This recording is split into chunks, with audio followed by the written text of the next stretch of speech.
Apakah suara saya jelas?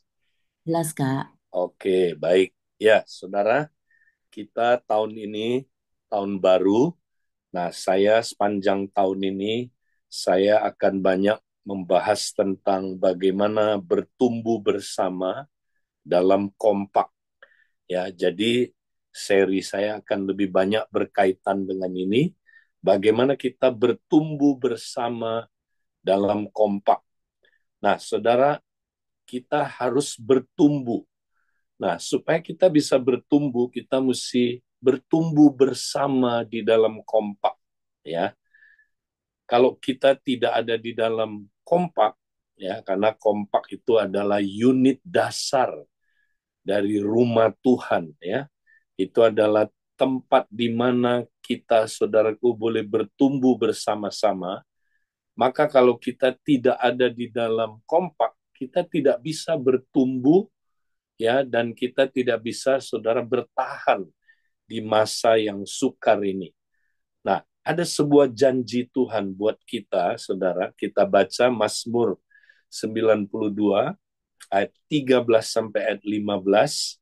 Ya, ada yang berkata pada saya, Pak Edi, apakah tahun ini, ya, kita akan bertahan? Bukankah dunia makin sulit, makin penuh tantangan, penuh dengan, ya, saudara, masalah-masalah. Kita tahu akhir zaman akan ada masa yang amat sukar, kata Paulus. Nah, apakah kita bisa bertumbuh di tengah-tengah masa yang sukar? Nah, mari kita lihat janji Tuhan untuk orang yang hidup di masa sukar. Ya, di sini dikatakan orang benar akan bertunas seperti pohon korma dan akan tumbuh subur seperti pohon aras di Libanon. Mereka yang ditanam di bait Tuhan akan bertunas di pelataran Allah kita. Nah, kalau kita orang benar yang tertanam dalam rumah Tuhan, tertanam di gereja lokal, tertanam di dalam tubuh Kristus, ya, tertanam dalam bait Allah, kita pasti akan bertumbuh, saudara. Kita bukan cuma bertumbuh, akan berbuah lebat, saudaraku. Ya, kita akan berkembang biak. Ya, nah, kenapa, saudara? Ya, karena, ya, saudara, inilah yang digambarkan oleh Tuhan. Orang benar itu, kalau dia tertanam dalam rumah Tuhan, dia katanya seperti pohon korma. Wow, dan dia seperti pohon aras. Tahukah saudara, dua pohon ini adalah dua pohon yang digambarkan, saudaraku, sebagai, ya, bagaimana kita orang benar. Ya, dua pohon ini unik sekali, saudara.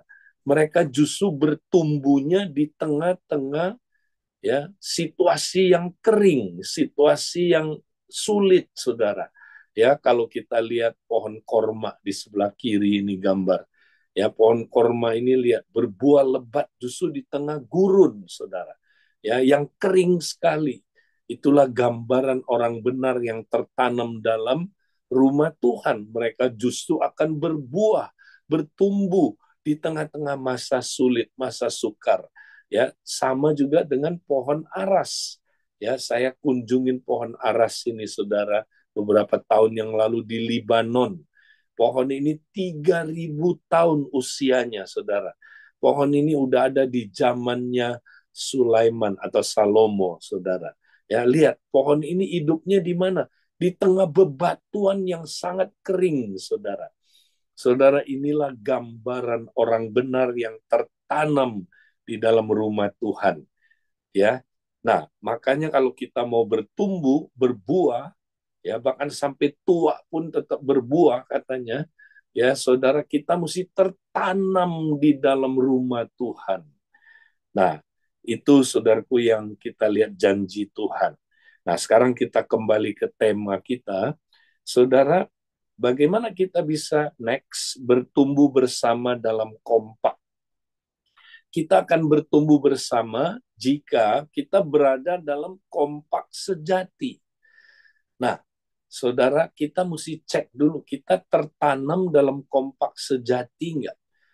Atau kompak kita itu bukan kompak sejati, kompak-kompakan. Nah, kalau kompak-kompakan, kita nggak akan pernah bisa bertumbuh. Karena itu, tahun ini, saudara yang sudah ada dalam kompak, mari kita evaluasi kompak kita. Kompak kita kompak sejati atau kompak-kompakan aja, ya.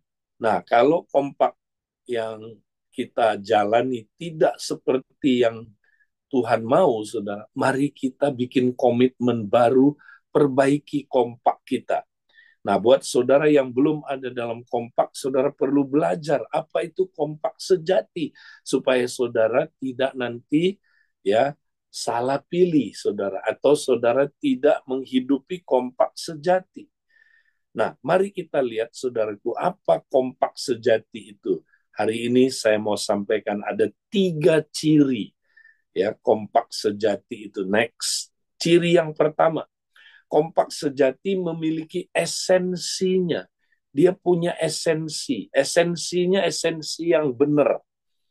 Apakah esensi dari kompak, saudara? Dia bukan sekedar kelompok kecil, bukan. Kompak itu bukan sekedar 2-3 orang berkumpul udah kompak, belum tentu. Ya, kompak itu adalah unit terkecil komunitas tubuh Kristus, saudara. Ya, ingat saudara, dia itu unit terkecil komunitas tubuh Kristus. Ya, tubuh Kristus kata Alkitab bukan satu anggota, tapi lebih dari satu. Berarti mulai berapa? Mulai 2, 3, 4 ke atas. Itu komunitas tubuh Kristus. Nah, kita disuruh hidup dalam komunitas ya tubuh Kristus dengan unit yang paling kecil 2-3 orang, saudara. Di dalam Alkitab kita akan lihat ya banyak sekali pola 2-3 orang ini, saudara. Nah, salah satu contohnya adalah Matius 18:19-20. Saya nggak ada waktu terangkan lebih detail karena hari ini waktu kita sangat singkat. Tapi saya jelaskan dulu, saudara. Matius 18 adalah konteksnya adalah eklesia. Tuhan Yesus lagi menceritakan tentang gereja ya atau tubuh Kristus, nantinya akan ada tubuh Kristus setelah Yesus mati bangkit ya. Kemudian Roh Kudus turun membentuk tubuh Kristus. Nah, ini sebenarnya nubuatan tentang ya gereja, saudara. Di dalam gereja, saudara, kita bertanggung jawab kalau ada orang yang berbuat dosa, saudara. Dan ini dosa yang sangat serius, yang membuat dia akan murtad, saudara. Maka kita semua anggota tubuh Kristus ya harus concern sama orang ini. Orang ini mesti dilayani, ditegur 4 mata. Ya, tapi kalau dia nggak mau bertobat, saudara, nah dia bilang gini, bawalah 2-3 saksi. Nah inilah kompak, saudara. 2-3 saksi ini powerful, ya. Mereka disuruh layani jiwa ini, saudara, yang terikat dalam dosa, ya, layani sampai dia lepas. Kenapa 2-3 orang ini disuruh melayani, saudara? Ya, sebab inilah unit terkecil komunitas tubuh Kristus yang diberi misi kerajaan, saudara. Ya, mereka itu, ya, saudaraku, adalah komunitas tubuh Kristus yang sangat powerful. Ya, kenapa? Karena saudaraku, mereka boleh menggunakan kunci-kunci kerajaan. Nah, apa itu kunci-kunci kerajaan, saudara? Kunci-kunci kerajaan adalah, saudara, ya, kekuatan yang diberikan kepada tubuh Kristus, ya, kepada gereja untuk melepaskan orang dari kuasa kegelapan. Ya, itulah kunci-kunci kerajaan sorga, saudara. Ya, jadi itu termasuk doa peperangan, doa syafaat, ya, kemudian apa, saudaraku, ya, doa melepaskan orang dari dosanya, saudara, ya, memberitakan Injil supaya orang itu boleh masuk ke dalam kerajaan Allah. Kalaupun dia sudah ada dalam kerajaan Allah, tapi dia terikat dosa, bisa ada kuasa melepaskan dia dari dosa itu. Itulah kunci-kunci kerajaan, saudara. Nah, siapa yang boleh pakai kunci kerajaan itu?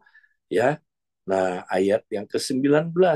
Dan lagi aku berkata padamu, jika dua orang daripadamu di dunia ini sepakat meminta apapun juga, permintaan mereka itu akan dikabulkan oleh Bapakku yang di surga. Jadi cara menggunakan kunci kerajaan, mengikat, melepaskan itu adalah sepakat, saudara. Ya, harus ada dua orang aja yang sepakat. Ya, ini minimal dua orang sepakat. Jadi mesti ada komunitas sepakat. Makanya kita sebut kompak, komunitas sepakat. Ya, mereka boleh menggunakan kunci ini untuk melepaskan orang itu, saudara, dari dosanya. Ya, sebab kalau kita sepakat meminta apapun, nah konteksnya meminta orang itu dilepaskan dari dosa, orang itu pasti lepas. Ya, kenapa? Ayat 20 dijelaskan alasannya. Sebab di mana dua atau tiga orang berkumpul dalam namaku, di situ aku ada di tengah-tengah mereka. Ya, sebab dua tiga orang berkumpul dalam tubuh Kristus, saudara. Maka ya Tuhan hadir di tengah-tengah mereka. Ya, ini bukan berarti kalau sendirian Tuhan nggak hadir, ya, bukan. Tapi dua tiga orang ini kalau berkumpul, ya, untuk misi kerajaannya, untuk melepaskan orang dari ya kerajaan kegelapan, maka Tuhan hadir di situ, saudara, menyatakan kehadirannya. Nah, inilah ayat dasarnya kompak, saudara, buat murid-murid. Memang ini awalnya buat 12 murid, ya, ya kita tahu buat rasul-rasul.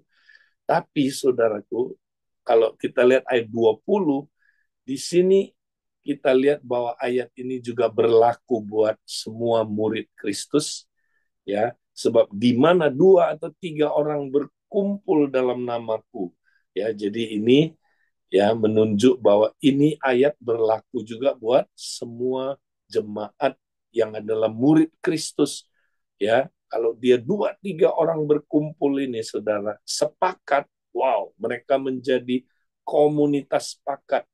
Ya, itulah komunitas murid Kristus, saudara. Ya, nah, jadi kompak mesti sebagai unit terkecil komunitas tubuh Kristus. Kalau dia bukan komunitas tubuh Kristus, dia nggak ada kehidupan. Makanya kalau saudara cuma kumpul-kumpul dua tiga orang, ya, oh kita udah kompak. Belum, saudara. Itu baru kelompok kecil. Ya, kompak sejati dia itu unit terkecil komunitas tubuh Kristus. Nah, itu pertama. Kompak sejati ada esensinya. Nah, yang kedua, saudara, next, kompak itu mempunyai DNA yang benar. DNA-nya mesti benar, saudara. Ya, setiap sel ditentukan oleh DNA-nya, saudara. Kalau DNA-nya jeruk, dia akan jadi sel jeruk. Kalau DNA-nya, saudaraku, apel, dia akan jadi buah apel nantinya. Ya, tergantung DNA-nya. Nah, DNA-nya kompak, saudara, apa? Ya, kalau DNA-nya salah, ya dia jadinya salah, saudara.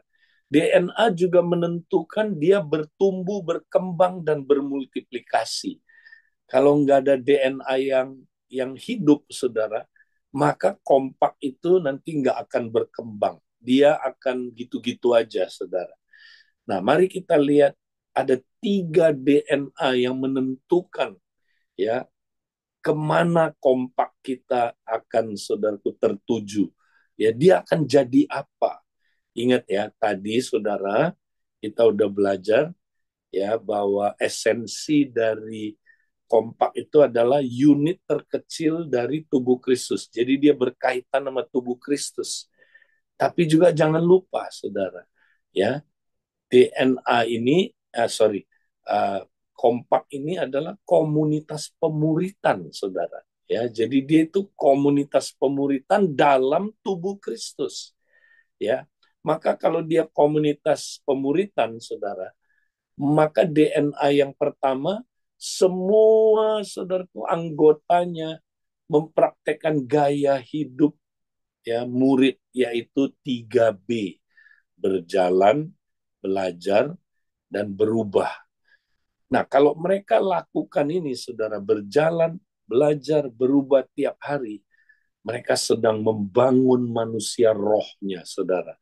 Sehingga ya kompak ini, saudara, manusia rohnya terus-terusan dibangun. Ya, jadi mereka berjalan bersama dengan Kristus tiap hari, belajar dari Kristus tiap hari, berubah serupa Kristus. Nah, mereka berjalan dalam roh. Maka kalau orang berjalan dalam roh, saudara, dia tidak akan menggenapi keinginan daging. Kalau dia belajar dari firman tiap hari, maka dia pasti, saudaraku, ya, tidak duniawi hidupnya. Dia pasti hidupnya akan semakin bertumbuh, ya. Dan kalau dia berubah lewat kematian ego tiap hari, saudara, maka dia nggak kedagingan. Saudara, jadi ini komunitas di mana murid Kristus ya bergaya hidup tiap hari, berjalan dalam roh, belajar lewat firman, berubah lewat kematian ego. Jadi mereka bangun manusia roh terus, saudara. Nah, kalau ada satu kompak misalnya lah, saya bertiga, saya, Pak Darwin, Pak Benget, kita kompak misalnya. Tapi kita nggak bangun manusia roh, ya. Kita mau tumbuh sama-sama, tapi masing-masing kita nggak kerjakan bagian kita. Ya, kita nggak berjalan, belajar, berubah. Ya, Darwin juga enggak, Pak Benget juga enggak. Maka kita ketiga ketemu, wah, kita duniawi sekali, saudara. Kita kedagingan. Nah, buah daging itu apa, saudara? Perseteruan, perselisihan, perpecahan, dan sebagainya. Maka kalau kita kumpul, kita bukan saling membangun, kita saling meruntuhkan. Ya, nah, jadi kita harus punya DNA yang pertama, membangun manusia roh lewat gaya hidup murid Kristus, berjalan, belajar, dan berubah. Itu DNA yang pertama. Nah, yang kedua, saudara, mari kita lihat ya. Yang kedua, next, harus memiliki DNA tertanam dalam komunitas yang terikat janji. Ya, ingat saudara, ya, pemuritan itu adalah persahabatan yang terikat janji. Nah, ini ayat saya sudah pernah sampaikan ya. Jadi saudara, Yesus bilang, inilah perintahku, yaitu kamu saling mengasihi seperti aku telah mengasihi kamu. Ya, jadi kita disuruh saling mengasihi seperti Kristus telah mengasihi kita. Ya. Nah, bagaimana Kristus mengasihi kita? Tidak ada kasih yang lebih besar daripada kasih seorang yang memberikan nyawanya untuk sahabat-sahabatnya. Kamu adalah sahabatku jikalau kamu berbuat apa yang kuperintahkan padamu. Ya, ingat, kompak itu persahabatan yang sejati, saudara. Ya, kita bersahabat, tapi bukan hanya bersahabat seperti sahabat biasa. Sahabat biasa, saudara, ya, kita ada batasnya. Walau saudara lihat, sahabat biasa, saudara, satu saat mereka bisa pecah, satu saat mereka bisa bubar, satu saat mereka bisa saling membenci, saudara. Kenapa? Karena persahabatan biasa ada batasnya. Kasih yang digunakan kasih manusiawi, ya. Makanya saudaraku, persahabatan biasa sebaik apapun persahabatannya akan gagal, saudara. Ya, tapi persahabatan kita beda. Persahabatan dalam Kristus. Nah, bedanya gini. Ada covenant relationship, saudara. Kita buat covenant bahwa kita akan saling mengasihi seperti Kristus mengasihi kita. Kristus mengasihi kita sebagai covenant. Maka kita buat perjanjian. Saya akan jadi sahabatmu apapun yang terjadi, sekalipun kamu ada kelemahan, sekalipun kamu ya tidak seperti yang saya harapkan, tapi saya mau belajar mengasihi kamu sebagai covenant. Buatlah janji ini, saudara. Itu DNA yang kedua, penting sekali. Nah, yang ketiga, saudara, ya, Kita lihat DNA yang ketiga, next, ya adalah kita karena kompak itu kan unit terkecil dari tubuh Kristus, komunitas tubuh Kristus. Makanya kita anggota-anggota tubuh harus berfungsi sesuai dengan karunia-Nya. Ya, kita adalah komunitas yang terdiri dari anggota-anggota tubuh. Ada yang mata, ada yang hidung, ada yang telinga. Semua mesti berfungsi, saudara. Ya, jadi kalau kita berfungsi, maka apa yang terjadi, saudara? Kita bisa ya hidup dalam komunitas tubuh Kristus yang saling membangun, saudara. Ya, kita makin solid hidup di dalam kompak ini. Kita makin memahami bagaimana, saudaraku, hidup dalam tubuh. Kita tidak independen. Ya, kita, saudaraku, saling bersinergi, hidup di dalamnya, saudaraku, luar biasa. Ya, nah inilah DNA ketiga yang harus dimiliki di dalam kompak. Nah, yang terakhir, saudara, poin ketiga, ciri yang ketiga, next, ya, kita harus memiliki tujuan yang benar. Apa tujuannya kompak? Nah, saya temukan banyak kompak bubar di tengah jalan karena nggak jelas untuk apa kompak itu. Kompak bukan sekedar buat supaya saya bertumbuh, supaya saya saling menjaga, supaya kami bisa sukses hidupnya, supaya saya ya bisa diberkati, ya supaya saya mencapai potensi maksimal saya. Bukan itu tujuan utamanya, saudara. Tujuannya ya kompak adalah ya Tuhan membentuk kompak ya supaya kita melalui kompak kita menjangkau jiwa, memultiplikasi kompak itu, dan akhirnya kita merintis komunitas kerajaan atau komunitas sel, ya. Nah, ini ditunjukkan oleh Tuhan Yesus contohnya. Nanti saudara baca di rumah, ya, saudara perhatikan, ya. Kalau saudara perhatikan kronologis perjanjian baru, saudara, Yohanes 1 ya ayat 35 sampai 51, Matius 4 21 sampai 22, saudara akan temukan ya Yesus ternyata tidak memulai langsung satu komsel 12 orang. Enggak. Dia mulainya dari berapa sih? Dari 2 orang, satu kompak. Siapa satu orang ini? Lihat gambarnya.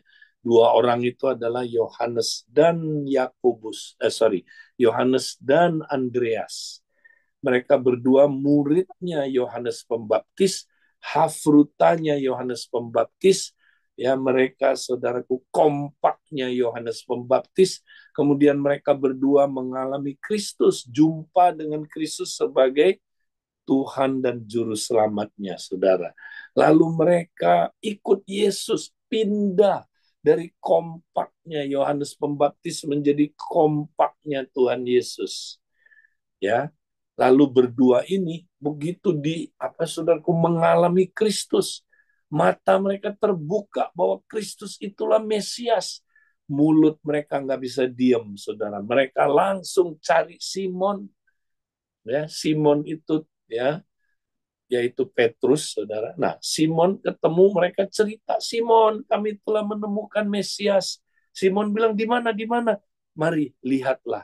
Mereka ajak Simon ketemu Tuhan. Sekarang mereka 3 orang. Ya, 3 orang. Kemudian 3 orang ini ikut Yesus mulai. Suatu saat mereka dalam perjalanan ketemu dengan siapa, saudara? Filipus. Filipus pun diajak, ya, masuk ke dalam komunitas-komunitas ini. Sekarang ada 4 orang, 2 kompak. Tuh, multiplikasi, saudara. Ya, multiplikasi. Kemudian 4 orang ini, ya, mereka ikut Yesus satu hari. Ya, Filipus bilang, Tuhan, dia bilang sama teman-temannya, aku punya teman namanya Nathanael. Yuk, kita cari dia, yuk. Kita bawa dia juga ke dalam komunitas ini. Akhirnya mereka ketemu Nathanael, Nathanael gabung jadi berlima, saudara, berlima, ya. Nah, ada satu tidak diceritakan di sini, tapi di dalam Matius 4 diceritakan. Siapa itu, saudara? Yaitu Yakobus. Ya, jadi 6. Yesus mulai ya dengan 3 kompak ini, saudara. Dia mulai membangun ya apa saudaraku komunitas sel ya atau komunitas kerajaan ya. Nah, kira-kira setahun kemudian 3 kompak ini bermulti menjadi 6 kompak. Maka Yesus punya komunitas kerajaan 12 orang. Inilah cara Tuhan Yesus merintis komsel, saudara. Dimulai dari 1 kompak. Nah, inilah yang harus jadi tujuan kompak. Untuk apa kita berkompak? Untuk memenangkan jiwa, memuridkan jiwa baru itu, menghasilkan kompak baru, dan satu saat kita akan merintis komunitas kerajaan. Atau kita sedang merintis komunitas kerajaan, saudara. Ya, jadi ada tujuannya. Jadi kalau kompak tujuannya bukan ini, sorry saudara, tutup aja kompak itu. Nanti dia jadi kompak-kompakan. Karena tujuannya salah.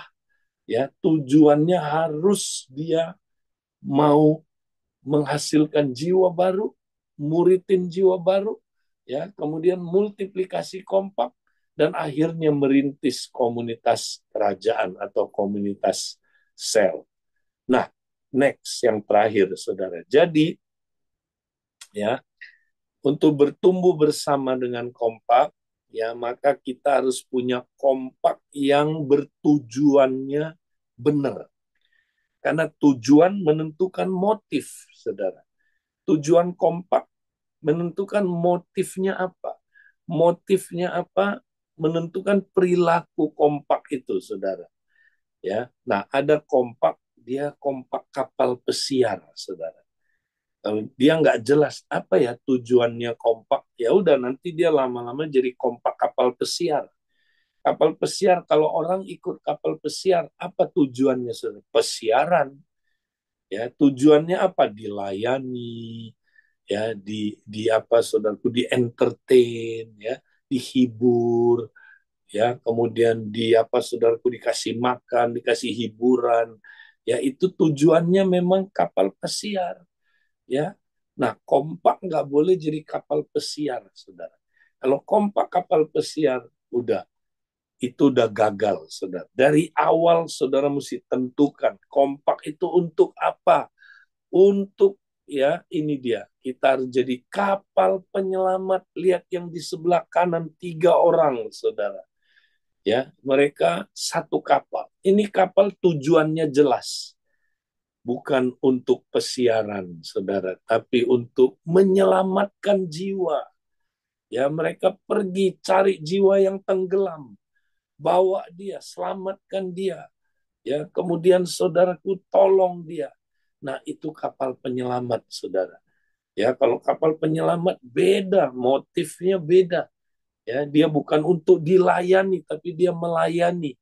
Bukan untuk dihibur, dia saudaraku ya untuk menghibur. Ya, dia saudaraku beda sekali motifnya. Nah, kompak yang bukan kompak kapal penyelamat itu akan bubar, saudara. Cepat atau lambat akan bubar. Karena ketika kita mulai pikirkan diri kita sendiri, disitulah mulai pertumbuhan itu berhenti, saudara. Kompak tidak boleh jadi kompak kapal pesiar. Harus kompak kapal penyelamat, ya. Nah, makanya cepat kalau saudara kompaknya udah punya DNA-nya, cepat ya kita mulai bermultiplikasi. Caranya gimana, saudaraku? Ya mulai menangkan jiwa, mulai muridkan jiwa, ya SPK, ya bina mereka, saudaraku. Kemudian nanti bentuk kompak baru, ya terus ajar lagi kelompok kompak baru ini untuk menghasilkan kompak baru lagi, sehingga nanti kita menghasilkan, saudaraku, komunitas kerajaan. Nah, ini yang saya mau sampaikan supaya kita jangan salah mempraktekkan kompak, saudara. Ya, nah tahun ini kami akan banyak, saudaraku, membahas tentang bagaimana kompak perlu diperlengkapi sehingga bisa bertumbuh bersama dan bermultiplikasi, saudara. Puji Tuhan, itu yang saya mau sampaikan karena waktu sangat singkat. Saya kembalikan ke teman-teman yang bertugas. Silakan. Terima kasih Pak Edi untuk recapping pada hari ini.